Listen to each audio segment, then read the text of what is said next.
appreciate you doing this for us. Thank you very much. Thank you. My name is Dan. I'm Doug's cousin. And we all knew him in different ways. And there's no way I can get up here and do what he does, okay? I mean, that man, he could get up here and entertain a room for hours on end with one joke after another. But I also think it's really important that we all know a little bit about who Doug was. So just pardon me while I look at Cliff Notes as we go through this, but I do want to talk a little bit about who he was. Doug's mother and father were Frank and Ruth Picard. Two sisters. This is Amy and Nancy, who preceded him, in death. He was a great cousin.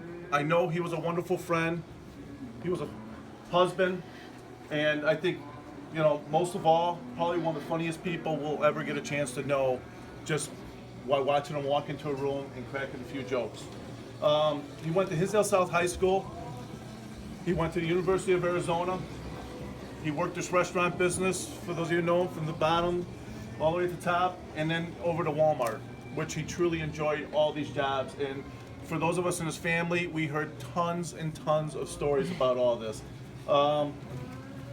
We talk a little bit about how he lived his life. When we're growing up, I like to think like we all do. We all had those Hallmark Christmases where we all get together as a family and we go to our grandparents' house, and he'd come in and we'd sit there with Jeff, and then we'd open the gifts up and have 3 different color sweaters that we didn't ask for, as we're kids growing up, and then the 3 different colored shirts, and he always had a remark or a comment for him. And for those of you who never knew his dad, carbon copy. His dad could cut a joke, and that's where he got it all from. And even though he left us way too early too, it wasn't hard to see that that was a genetic thing that went all the way through to them.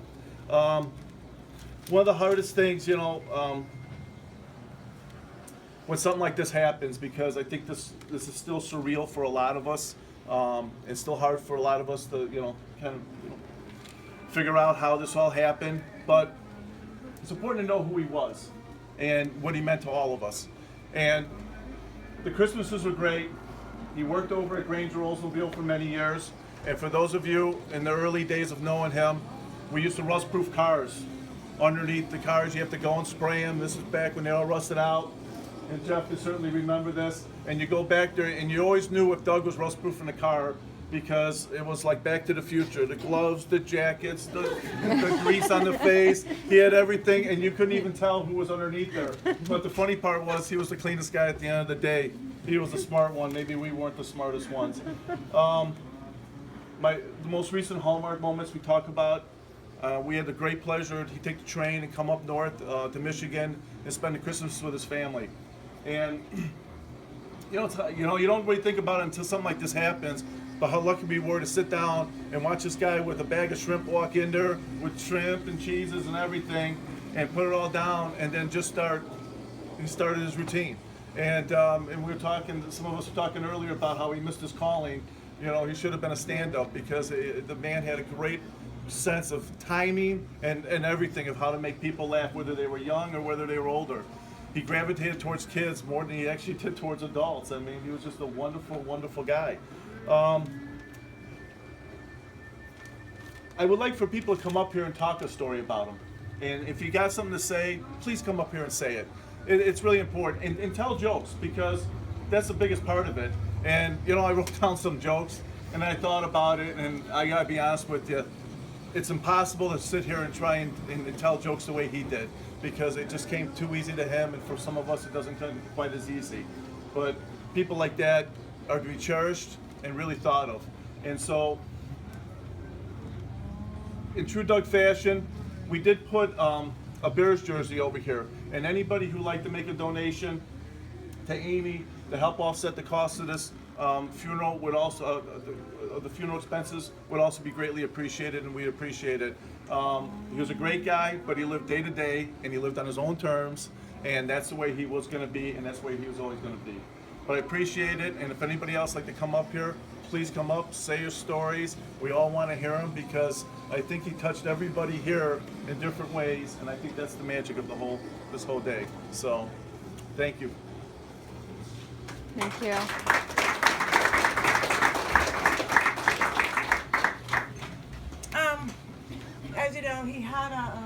bypass, and when you have a bypass, you get a heart pillow because you need to bring that home in order to cough, sneeze, breathe. I have it here today with the marker, and I would appreciate if everybody took the time before they left to please sign it. So Amy could bring it home and have the last big heart of Doug's life with all of his friends and family on it, so she knows how much her brother was loved when she heads back to Pennsylvania.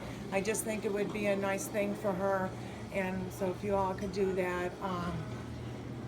You know, it's hard for Amy to get up right now, but she wants to thank everybody for being here. She didn't, you know, she knew her brother was well loved and liked, and seeing everybody here, and people have already come and gone, and she knows it's a long day. She can't believe how many people loved her brother. It was unexpected, but he was a great guy, and you know, even when he was at our house, you know, recovering, he always had jokes in the morning and stayed up all night watching TV, and him and I would yell, I would, you know, shut the damn TV off. But, you know, it's okay, you know, he was, you know, dog. I would yell from my bedroom, but that's all right. He was a great guy, and I do know from talking to him every day in the hospital and at the house, we went through his phone because he wanted me to know about all of his friends. And as you know, that's how I contacted a lot of you by, you know, sending that text out to all of you. But he had something to say about all of you, and I, you know, after he passed, I thought, well, I'll finally get, you know, a face to the stories he was telling me. So I don't know quite why he told me everything then, but I don't want to know. I want to thank you for coming. I know he loved everybody. So take away today with, make your friends here, because you were all friends of him, so you have something in common, whether you know each other or not. Don't walk away today just saying he had a lot of friends. Make new friends, because if Doug knew you, you were a good person, so you're surrounded by great people. Get their addresses, get their emails, get their phone numbers, send a Christmas card. Life is too short. If the lesson isn't learned today, it's short. Everybody in this room was loved by a great man. So honor him by meeting everybody here. Introduce yourself. He would want that. He would want everybody to know each other here. And so please do that. Just, you know, give him that back, okay? Thank you.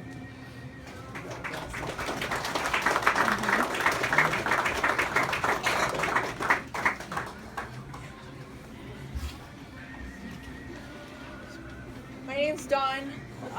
Doug was my cousin. Lynn's my mom. I didn't know Doug as well as a lot of people here probably knew him. I mostly saw him at family functions. He, of course, was at my wedding and treated my husband, who he had only met then, like he was part of the family right away, and, you know, shook his hand. Of course, Doug fashion cracked a joke about being married to me, and I don't remember any of his jokes off the top of my head, and the few that I know are pretty dirty. And since my sons are here, I'm gonna rein it in, but I do have a good story. And the last family function that I was able to go to was quite a few Christmases ago in Ludington, Michigan, and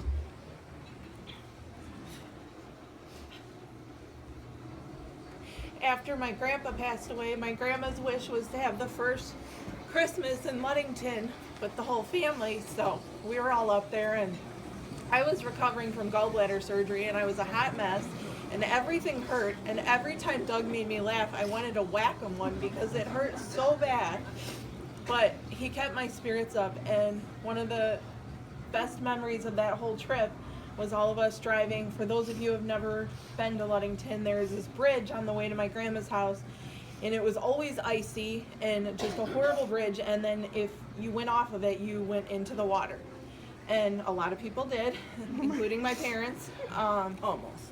And so we were going over the bridge one day, and all my cousins were there. My cousin Matt, who he has a good sense of humor himself, decided to dive bomb my Uncle Dan with some snowballs out of nowhere, and we all just got out of the car and had this huge snowball fight. And it was probably my favorite family memory that I'm ever gonna have with my big family, other than my husband and kids.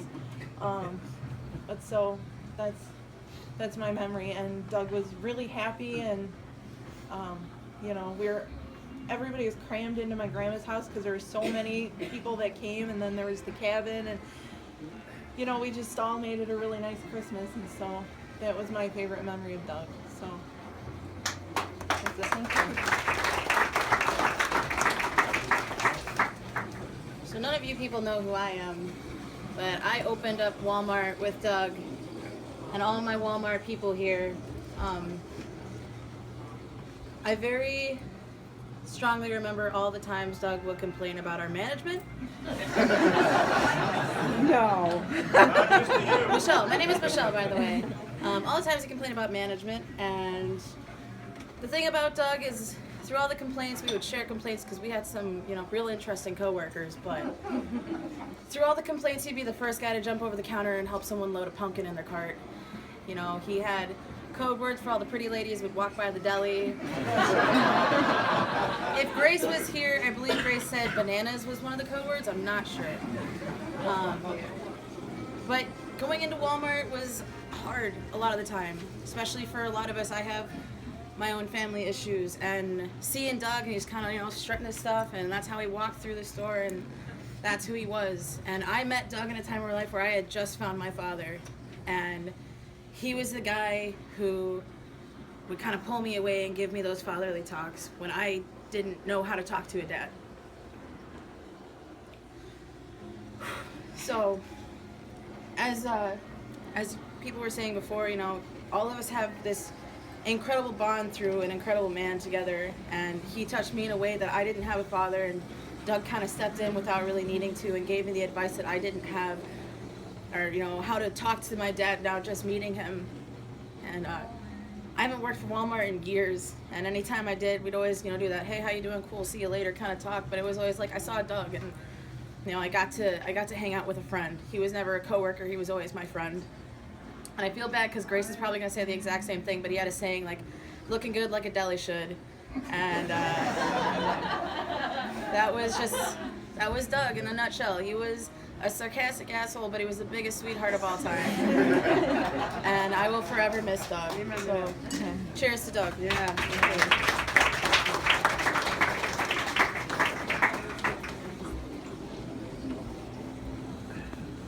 Hi, my name is Mark Hill, and yes, I opened up the store with Doug over in Elgin, and I can only tell you about the funny stories was when we were in our orientation, and if Sandy comes up, she could tell you a little more about it, but we'd be in orientation, and he'd be sitting behind me, and he'd hear this chant, yo, whatever the chant was, and I look behind him, I says, are you serious? And he was like he's a comedian, and he had everybody laughing. And then our orientationist would go, well, what's wrong? I said, no, there's no really problem. I said, we're just having a good time.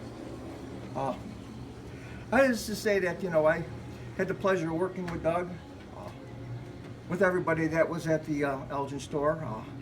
I remember when I used to be in the break room, and the most one that always used to come by, he walked in and go, 5! 5? What are you talking about? He said, didn't you hear the Subway had the 6-inch for $5? You know? But that was the only thing. But he would be like, he a great person. He was a great person. You know. I was so happy when I heard him go to his job over at Stone Eagle. You know, he was happy. You know, he said he wanted to get back in the restaurant. I'm gonna be a manager.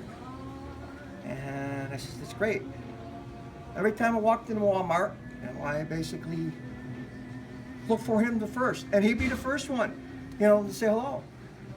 And if you knew about what we used to do, especially the people in Delhi. I had the chance of working in Delhi for about a year and a half over at the St. Charles store before I left. And they had this machine that he called the Ghostbuster machine. Okay, and basically, if you understand it, we used to take this machine, and if anybody worked for the deli and cooked and fried chicken and all that stuff, we would stick that thing in the grease to suck all the grease out, and suck it all the way out, and it would be hotter than heck if you touched it. And we would have to drag it out, fill it up, and drag it out and go around wherever we had to, because our hallways weren't the greatest, okay, you know, and we would have, and it would get this big thing, and it would be it would suck all the grease right into that machine, and that was the most important thing, because I took it with me to the St. Child's store when I got the pleasure of working in deli. But yes, if everybody can get to know each other, because yes, life is too short, you know, and we all need to know that we're all friends in one way or another, and that's my memories of Doug, and it'll always, you know, be with me. So thanks a lot.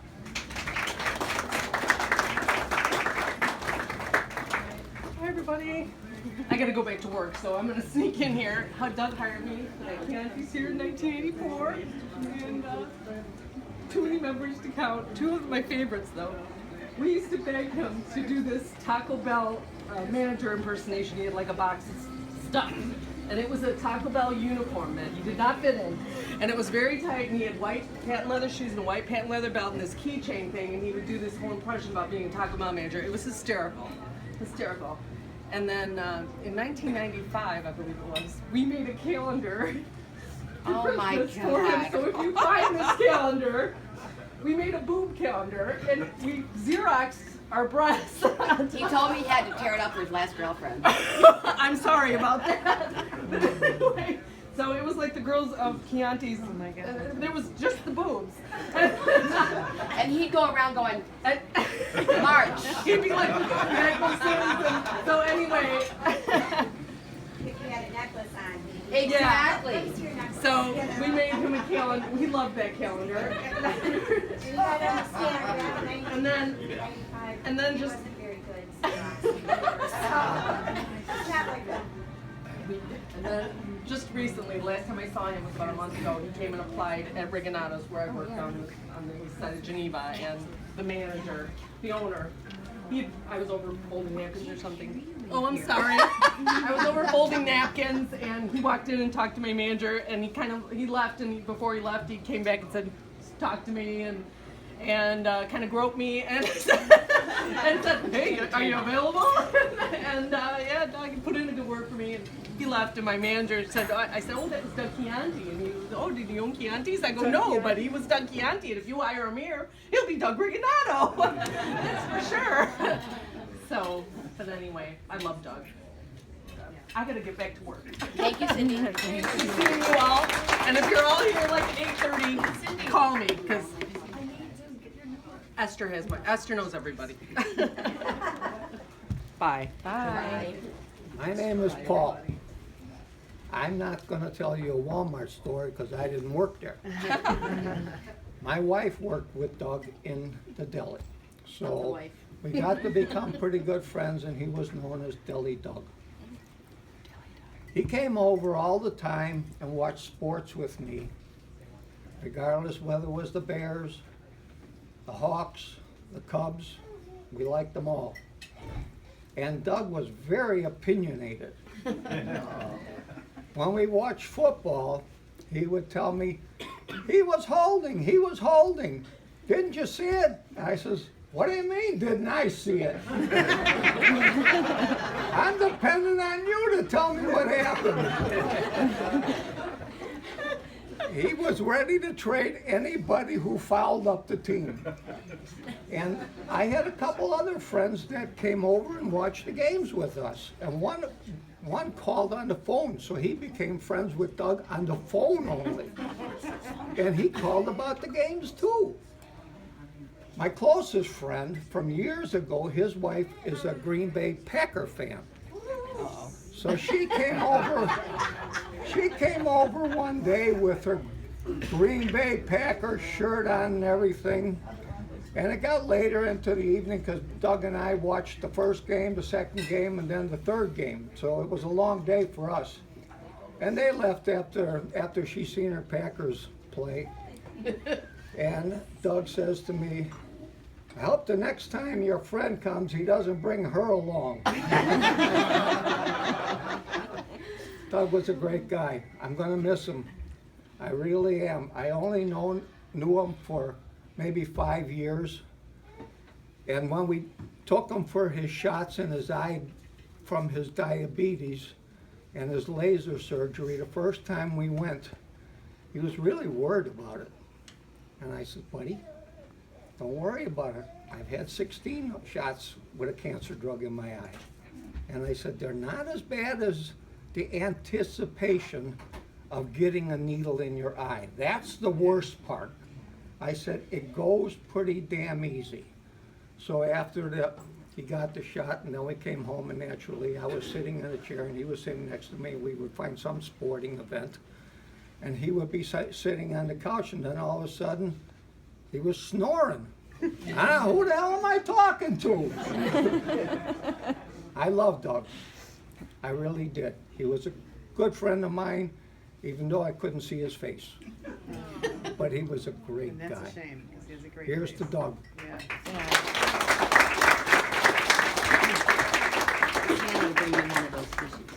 I'm the wife to this nice man who just spoke. We've been married for 50 years.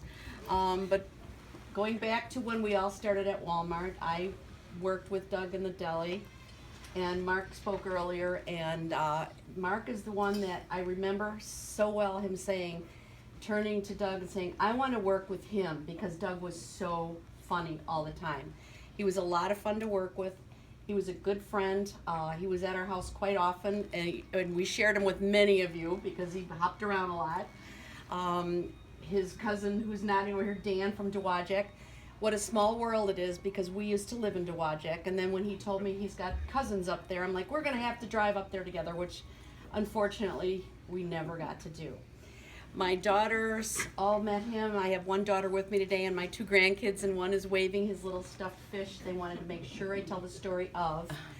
My Dylan, who is 11, forgot his fish at the doctor's office, and Doug finds out. He's like, I know exactly where that's at. I'm going to be in Geneva. I forget exactly if he was going to be here, if he was already here, but he came and got that fish for my little Dylan, and he comes to our house first, and he says, take my picture with it and send it to them that I rescued his fish. And the kids miss him a lot too. They lived with me for 4 months in between purchasing and selling a home, so they got to know Doug quite well too, and they miss him a lot. They drew him pictures. They drew Amy some pictures today, I believe, and they're nodding over there and holding up the fish. They brought the fish with too. If anyone wants a picture of it, Dan and Amy, I believe, do have a picture of the fish.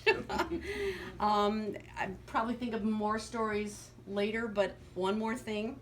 I've always been told by everyone in my family that I talk too much, and I have to say, Doug is the only man I ever met that could keep up with me talking. And that's all I have to say right now, but he will miss him a lot. Thank you.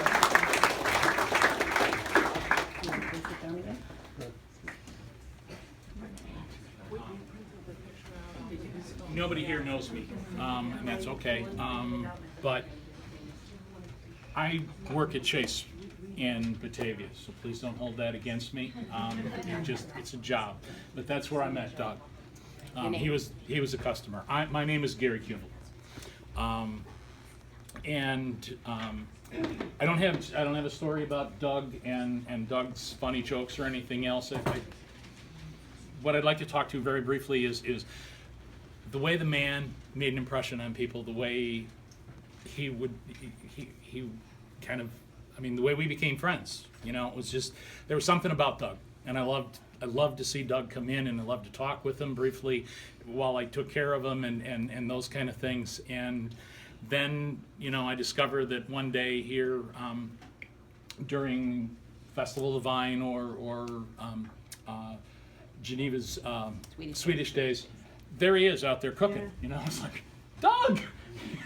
And it was really great to see him, and it was kind of disappointing for me to have a customer that I liked move away like Doug did, but I knew I could see him here, and I would always look for him here at Swedish Days or during Festival of the Vine, and he always treated me like I was a celebrity.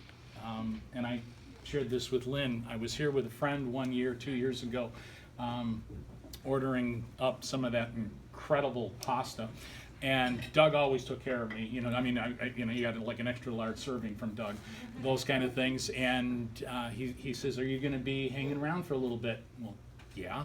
He goes, "Just hang loose. Just stay tight." I'm like, okay, well, whatever. So we're kind of over on the sidewalk, and the band is over here. And next thing I know, you know, Doug is just like, come on, and he's got us the VIP seat. You know, he got us the table right in front of the band. You know, because that was Doug. You know, he was gonna take care of us. He was gonna make sure that a friend got seated, got a good seat, got taken care of. That was just the way he was as far as I knew him, and it was a great shock to discover that we've lost him.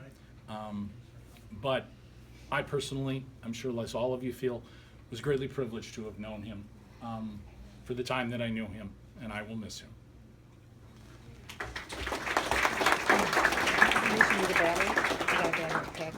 I think it's pretty good. Okay. Thank you.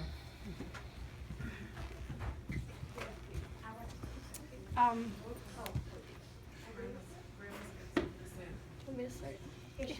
Okay. So I'm Olivia. This is my mom, Leanne. Doug was like a second father to me. But now I'm gonna cry. You're passing it on. We always called him like Uncle Doug. You know, he was like an uncle, a second father to me. One of my favorite memories about Doug was actually from this past year, his birthday, and I play guitar and sing, and so I had this talent competition on August 8th, his birthday, and he said, "Oh, I'm gonna come. It's like, "No, you don't have to come, like, it's your birthday, you know, do whatever you want." He's like, "No, I'm gonna come." So he came, and he said all along, he said, "You're gonna win that talent competition for my birthday," and there's like 20 finalists or something. I was like, there's no way I'm gonna win. This is my first we competition. didn't think she was gonna win. Yeah, they said, like, you're not gonna win. Don't get your hopes up. Like Doug, stop getting your hopes up, you know. And so I ended up winning. She won. And Doug, he was sitting by me, and he looked at me and he said, "I told you so." Yeah, he was like, "I told you she was gonna win. I told you." So that's one of my favorite memories about Doug, because he was always so like confident in me, and he always supported me. I used to be a competitive gymnast, and he would come to my meets, and those things would last forever. He would sit through them, and he would always be cheering me on for whatever I would do. And yeah, you can tell us right now. Okay, I think I can talk now. Okay. Thank you. Doug was family to us. His memories are everywhere in our house. He's lived with us numerous times over the years. He stayed with us all the time to help us out. We have, between the kids and myself, have a number of health issues that have plagued our family, and he's always been there for us. His creamer is still in our cupboard. Yes. I still have creamer too. Yeah. The sheets on his bed in the basement still need to be washed. He always had Diet Coke, showed up with a 2-liter thing of Diet Coke. His memories are everywhere. He ran errands with us all the time. I can't go to a store without, he's just everywhere, and I'm thankful for that. I'm so sad. We're so sad, but so thankful for those memories. But he was there for us all the time. She'd be in the hospital. She gets infusions every 3 weeks. He came and cooked on infusion night. He cooked for us. He'd be there with dinner ready when we got home from the hospital. I was just in the hospital for 5 days. 2 weeks ago, while he was in the hospital, he's texting, he's wanting to know what's going on with me, what's happening with you. Well, he's sick. It was just, he was always concerned. But one of the just funniest things to me that, I could stand up here all day, and I'm not going to, but he would come over the years, and Steve wouldn't be available, so I would need to go to the ER, so Doug would come and take me to the ER. And of course, what do the doctors and nurses think? But Doug's my husband. And so, and of course he just plays the role. So we'd be in the hospital room or whatever, or, you know, and he's just acting like he's my husband. But then of course when the nurses come in, he's flirting with the nurses. And nobody can quite figure out that dynamic. So we have so many stories like that are just so funny. But he's over the years spent hours at my bedside in the hospital. And just, he's always been there for the kids. Popcorn and movie nights with my son. Staying overnight with him while she's been in the hospital. Just always there, so. Great guy, and we're good.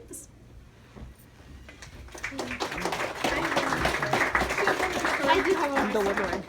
Another one of my favorite memories with Doug is my mom and my dad were out of town for like 2 weeks, and they decided that Doug would take care of me and my brother. And if you know Doug, you know he's kind of not big on like the whole laundry, dishes, cleaning thing. So we kind of joked about it, like, oh, you left the kids with Doug for 2 weeks, like what? So we were really thankful for that. But one of the nights, I couldn't sleep, and it's like 2, 3 in the morning, and I went into Doug's room. I'm like, Doug, I can't sleep, and he like jumps out of bed. He's like, why are you waking me up at 2 in the morning? You know. And so I was like, I can't sleep. Will you rub my back? Because, you know, he was a really good, like, he gave really good back rubs. So I was like, will you rub my back? And he's like, yeah, okay. So he's rubbing my back. And I finally fell asleep. And then I woke up in the morning and he wasn't there. I was like, okay, like, where did he go? Like, it's really early. Why is he up? He doesn't get up early. So I go downstairs and he's sitting at the kitchen table. And he's like, you know, you kick in your sleep. He has a cup of coffee. He's like, you kick in your sleep. He was pretty mad. Because I had kept him awake all night, because apparently I kicked in my sleep. But that just kind of makes me think about how selfless he was. Like, he always put other people's needs before his own. Like, he could have said, no, like, I'm not going to give you a back rub. Like, it's 2 in the morning, go back to bed. Because he probably just went to sleep. Yeah. Yeah. So he was a really, like, selfless person, and he was one of my best friends, and I'm going to miss him.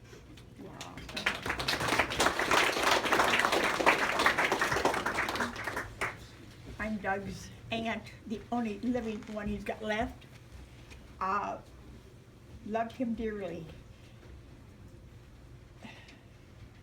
He was a young man that when you met and talked to him 5 or 10 minutes, you remembered him a lifetime. Yep. And I don't think there's anything more important than to go through life and have somebody say, I met this man, he was unforgettable. And that was my nephew, Doug. That's all I have to say.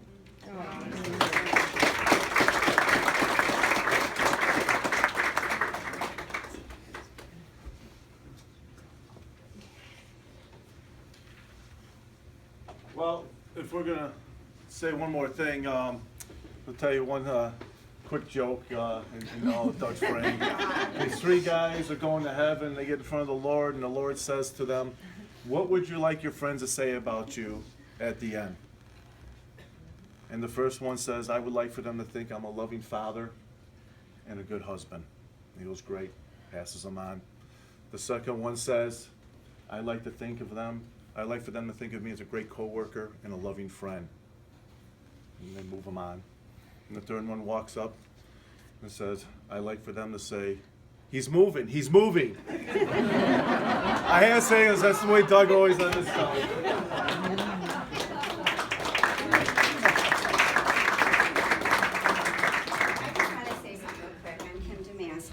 I worked with Doug at Kiani's. And your name? Kim Damaska, Jay. And I worked at the Galleon in St. Charles. I'm from Michigan. I moved here, and they were hiring it. I thought for Riverwalk, or what's the restaurant? I thought that's where I was going to apply for a job, and I was supposed to meet Doug. So I met Doug, and he goes, hey, we just gotta jump in my car and go across the river for a minute. And I'm like, who is this guy? And I'm coming here for a job interview, and we have to go across the river?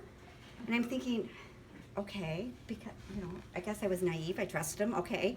So we get over here, and he brings me into Kiani's like he's known me forever. And I've never, you know, and I was silly, I got in the car with him and came here. But anyways, that is the how he was, and he was just, you felt comfortable.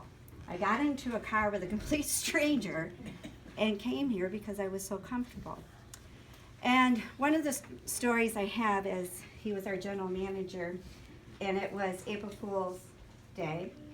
And I was getting ready for work, and I said to my husband, God, who knows what Doug's going to be doing tonight? Who knows what's going to happen?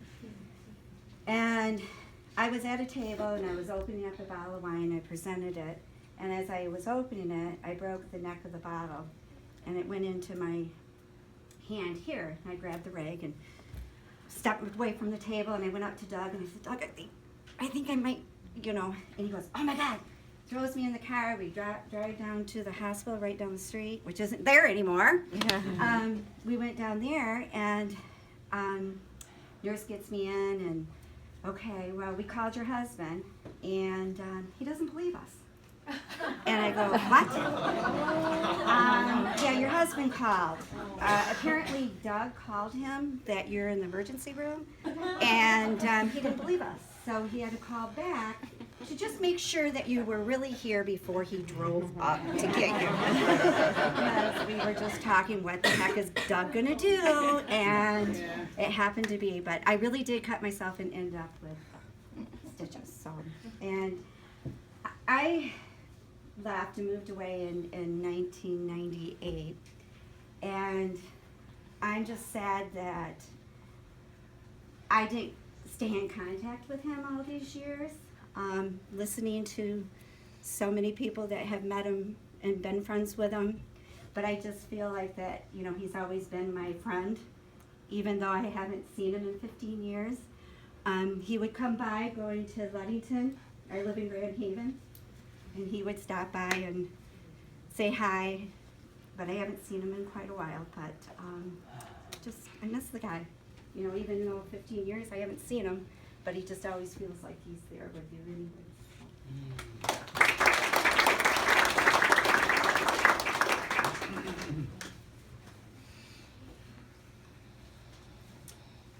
Well, thank you everybody for sharing these stories, and share some more stories just privately between yourselves and stuff like that. And again, thank you so much for coming.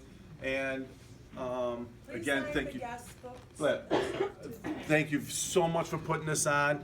And to Mike and Lynn, thank you so much for all the work you two have put into holding his hand, being there, and making sure that this goes off as well as it did. Thank you both very much.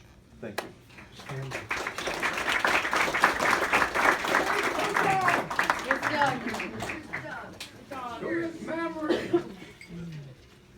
Amen. Is that all?